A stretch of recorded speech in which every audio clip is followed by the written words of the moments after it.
जय माँ गंगे। भारत में अनेक नदियाँ हैं, लेकिन गंगा नदी का स्थान सर्वोपरि है। गंगा केवल एक नदी नहीं, बल्कि एक देवी है, जिनके द्वारा हम अपने जीवन के हर दुख को धोने की प्रार्थना करते हैं। इस विशेष दिन गंगा दशहरा पर हम गंगा के धरती पर आगमन की महिमा को याद करते हैं। आइए आज हम जानते हैं गंगा माता के अवतरण की कथा और इस दिन की महत्व। गंगा जी का धरती पर आगमन एक बहुत ही अद्भुत और पुरानी कथा है। यह कथा राजा सागर और उनके पूर्वजों से जुड़ी हुई है। राजा सागर के 60,000 पुत्र थे।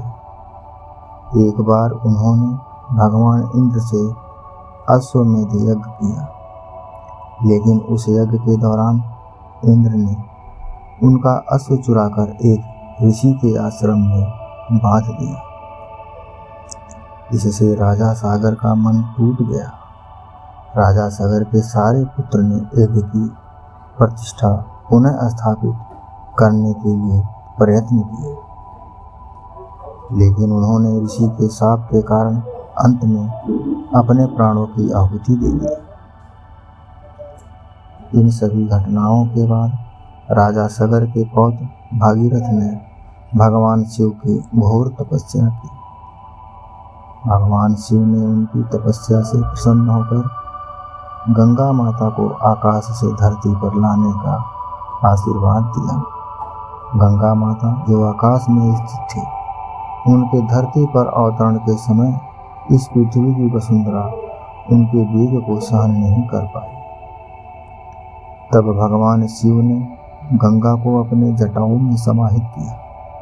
इस प्रकार गंगा माता ने पृथ्वी पर अवतरण किया और भागीरथी के प्रयास से उनके पूर्वजों को मुक्ति दिलाई। गंगा दशहरा का पर्व भारतीय संस्कृति में अत्यंत महत्व रखता है।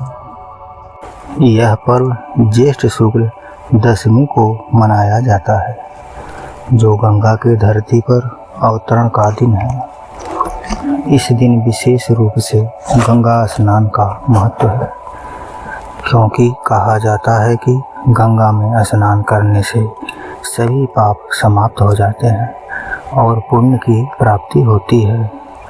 इस दिन गंगा माता का आशीर्वाद प्राप्त करने के लिए लाखों लोग गंगा के पवित्र जल में स्नान करने जाते हैं। साथ ही गंगा माता की पूजा अर्चना करने से जीवन में शांति, समृद्धि और मोक्ष की प्राप्ति होती है। गंगा दशहरा के दिन किए गए अच्छे कार्यों जैसे कि दान, जलदान और पितृतर्पण का फल 10 गुना होता है। इस दिन किए गए कार्यों से व्यक्ति के जीवन के सारे कष्ट समाप्त हो जाते हैं। गंगा दशहरा के दिन कुछ विशेष उपाय किए जाते हैं, जिन्हें करने से व्यक्ति के जीवन में आस्था, सुख और शांति का वास होता है। इस दिन की विशेष रूप से गंगा माता के नाम पर दान करना चाहिए। आप गरीब को भोजन या वस्त्र दान कर सकते हैं। साथ ही जलदान भी विशेष महत्व रखता है। गंगा दशहरा के दिन ओम गंगाये नमः मंत्र का जाप करना बहुत फायदेमंद होता है। यह मंत्र गंगा माता की कृपा प्राप्त करने के लिए अत्यंत प्रभावशाली माना जाता है। इसके अलावा इस दिन ओम नमः शिवाय का जाप भी करना चाहिए, क्योंकि शिव जी ने ही गंगा को अपनी जटाओं में समाहित किया था। यदि किसी व्यक्ति को पितृदोष है या वे अपने पितरों को शांति प्रदान करना चाहते हैं, तो इस दिन पितृतर्पण करने से उन्हें बहुत लाभ होता है।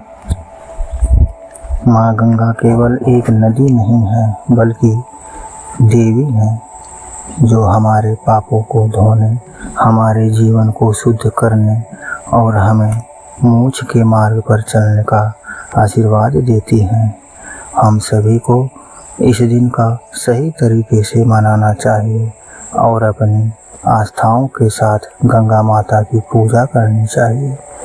आज के इस पवित्र दिन पर हम सभी माँ गंगे से प्रार्थना करें कि वे सभी के जीवन से दुख और विकार दूर करें और हमें सही मार्ग दिखाएं। हम उन्हें धन्यवाद देते हैं कि उन्होंने हमारे जीवन को शुद्ध किया और हमें आशीर्वाद दिया। जय माँ गंगे, जय माँ गंगे, हर हर महादेव। अगर ये वीडियो आपको पसंद आई हो तो वीडियो को लाइक करें और चैनल को सब्सक्राइब करें। धन्यवाद।